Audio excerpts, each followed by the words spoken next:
It's windy. Did you notice?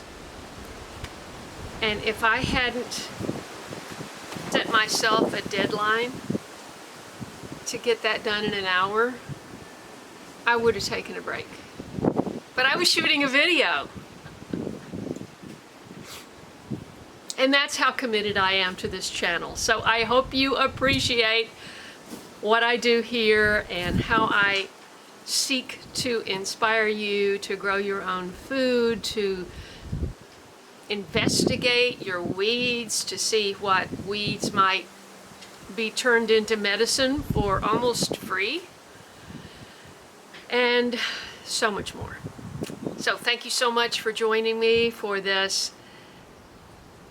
Well, I'm calling it a how to transform your 6 by 8 foot raised bed and plant it in an hour.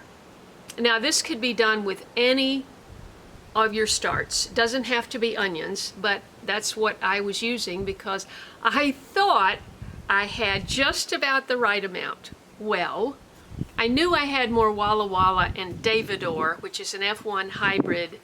All of my onions are from Botanical Interests. So if you use my link under the video, you help to support this channel. As long as the onions are 4 inches apart, either direction, you're good. So I really pushed it there at the end because, you know, I got all my fewer varieties, and then I worked over to my heavier varieties.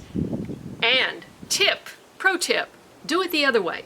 Start with your most abundant onions and work over to your less abundant. Ooh, somebody's going boating. It's not a day I would be going boating, but okay. That's what happened. It was very spacious on the other side, and then you get over here, and then you might have noticed at the very end I had left a little bit of space between the worm bin. And if you've never seen my worm tower videos, I'll put the link right up here. If you noticed my video yesterday, I was sitting over here having lunch for a moment. It's the only time I sat down, from 8 in the morning till 8:30 at night, because I edit standing up. And hadn't even had a shower until after I finished editing, so I'm committed, okay? I hope you enjoyed this. I hope it's inspirational in some way. Please share my channel with a friend. I've got a lot of new subscribers. I am so blessed you're here. Thank you for subscribing to my channel. I have a lot of varied content. Variety is the spice of life. I just posted this on my posts page. Be sure and check in with my posts page if you don't see it in your feed. I post almost every day, some kind of inspiration, some kind of update, and I love to stay in touch with everybody, and I love to hear from you. So thank you so much. God bless, and I'll see you in the next video.